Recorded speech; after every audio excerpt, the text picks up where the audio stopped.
ভারতের ভিসা নিয়ে ভাবছেন? তাহলে এই ভিডিও আপনার জন্যই। এখন থেকে খুব সহজে মাত্র একদিনেই মিলবে ভারতের ভিসা। তবে এটি কিন্তু সবার জন্য নয়। তাহলে এত দ্রুত কারা পাবেন এই ভিসা?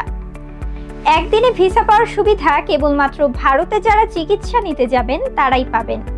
কারণ ভারত সরকার বাংলাদেশিদের খুব কম সময়ে মেডিকেল ভিসা দিতে একাধিক পদক্ষেপ নিয়েছে। বেশ কিছু শর্ত সাপেক্ষে আবেদনের একদিন পরেই বাংলাদেশিরা পাবেন এই মেডিকেল ভিসা। তার জন্য তৈরি করা হয়েছে একটি বিশেষ পোর্টাল। চলুন জেনে নেওয়া যাক একদিনে কিভাবে ভিসা পাওয়া যায়। বাংলাদেশে অবস্থিত ভারতীয় হাই কমিশন জানিয়েছেন, আবেদন করার একদিনের মধ্যেই বাংলাদেশিদের মেডিকেল ভিসা দেওয়ার ব্যবস্থা করা হয়েছে। সাধারণ মানুষ যেন দ্রুত চিকিৎসা পেতে পারেন সেই জন্য এই উদ্যোগ নেওয়া হয়েছে। এজন্য বিশেষ পোর্টাল প্রস্তুত করেছে পশ্চিমবঙ্গ সরকার, যেখানে আবেদন করার 48 ঘন্টার মধ্যেই মেডিকেল ভিসা দেওয়ার ব্যবস্থা করা হয়েছে।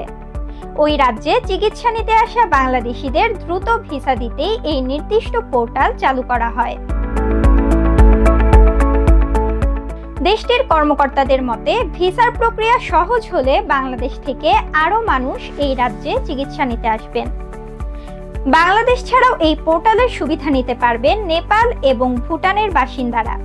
তারা আবেদন করার 48 ঘন্টার মধ্যেই ভিসা মঞ্জুর হয়ে যাবে। এই ওয়েবসাইট তৈরি করেছে ভারতের পশ্চিমবঙ্গ সরকারের তথ্য প্রযুক্তি বিভাগ, যেখানে প্রয়োজনীয় তথ্য দিয়ে আবেদন করতে হবে। এরপর একটি আইডি নম্বর দিয়ে ওই ভিসা দেওয়া হবে।